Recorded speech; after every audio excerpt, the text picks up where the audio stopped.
نحمدہ و نصلی علی رسولہ الکریم، اما بعد۔ اس نشست میں ہم آپ کے سامنے ان مقامات کا ذکر کریں گے جہاں مناسک حج ادا کیے جاتے ہیں۔ بیت اللہ، اللہ کا گھر جس کو خانہ کعبہ کہتے ہیں، جس کے گرد طواف کیا جاتا ہے۔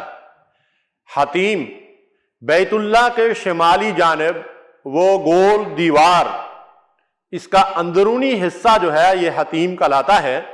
طواف کے دوران طواف کرنے والوں کو اس کے اندر سے نہیں گزرنا چاہیے، اس لیے کہ اس گول دیوار کے اندر کا حصہ بیت اللہ کا جز ہے، بیت اللہ کا حصہ ہے۔ البتہ اگر کبھی موقع ملے تو اس گول دیوار کے اندرونی حصے میں نماز پڑھنے کی سعادت حاصل کریں، وہ ایسے ہی ہوگا جیسے آپ نے بیت اللہ کے اندر نماز ادا کی ہے۔ البتہ طواف کرنے والوں کو اس گول دیوار کے باہر سے گزرنا چاہیے، اس گول دیوار کو حتیم کہتے ہیں۔ مقام ابراہیم، بیت اللہ کے مشرقی جانب دیوار سے کچھ فاصلے پر شیشے کے فریم میں وہ پتھر رکھا ہوا ہے جس کے اوپر سیدنا ابراہیم علیہ السلام کے پاؤں کے نشانات ہیں۔ اس جگہ کو مقام ابراہیم کہا جاتا ہے، اور طواف کرنے والے اس مقام ابراہیم کے قرب و جوار میں 2 رکعت نماز ادا کرتے ہیں۔ لیکن اگر وہاں 2 رکعت نماز ادا کرنے کی گنجائش نہ ہو، ہجوم وغیرہ کی وجہ سے، رش کی وجہ سے، تو پھر خانہ کعبہ کے اندر کسی بھی مقام پہ سہولت جہاں پہ ہو وہاں جا کر 2 رکعت نماز بیت اللہ کا طواف ادا کرنے کے بعد ادا کر لی جائے۔ صفا اور مروہ، یہ 2 پہاڑیاں ہیں، اور آج بھی ان پہاڑیوں کے کچھ نشانات جو ہیں باقی ہیں۔ طواف کے بعد حاجی یا عمرہ کرنے والے فارغ ہو کر سیدھے صفا پر جاتے ہیں، اور صفا پہاڑی سے اپنا چکر شروع کرتے ہیں۔ مروہ پر پہنچ کر ایک چکر ہوتا ہے، اور اس طرح حاجی صفا اور مروہ کے درمیان 7 چکر پورے کرتے ہیں۔ صفا سے چکر شروع ہوتا ہے، مروہ تک ایک چکر ہو جاتا ہے، اور مروہ سے واپس صفا پر پہنچتے ہیں تو 2 چکر ہو جاتے ہیں۔ اس طرح 7 چکر ان 2 پہاڑیوں کے درمیان لگائے جاتے ہیں۔ ان کو صفا اور مروہ کہتے ہیں، اور ان کے درمیان جو آدمی چلتا ہے اس کو سعی کا عمل کہتے ہیں۔ میلین اخضرین، 2 سبز ستون، درمیان میں صفا سے جب ہم اترتے ہیں تو تھوڑے سے ہی فاصلے پہ ایک سبز ستون ہے، اس کی نشاندہی کے لیے سبز لائٹیں لگا دی گئی ہیں۔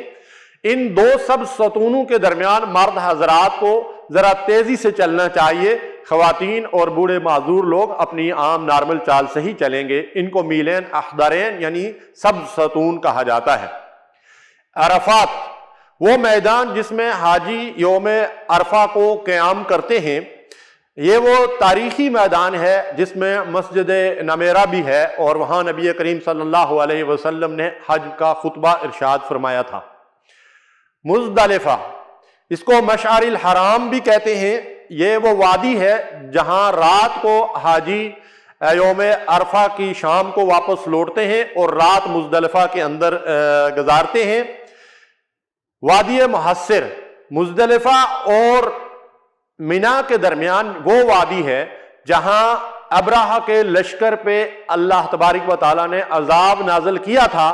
یہاں سے گزرتے ہوئے اگر معلوم ہو جائے تو اللہ کے عذاب سے پناہ مانگتے ہوئے تیزی سے گزرنا چاہیے، اور یہاں پہ رکنا نہیں چاہیے۔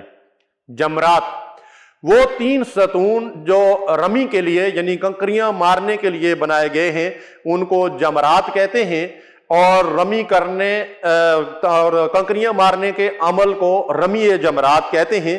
یہ جمرات 3 ہیں، جمرۃ الاولی، جمرۃ الوسطیٰ اور جمرۃ العقبہ۔ یعنی جمرۃ الاولی پہلا جمرہ یا چھوٹا جمرہ، اور جمرۃ الوسطیٰ درمیانی جمرہ، اور جمرۃ العقبہ یعنی بڑا جمرہ یا بڑا شیطان۔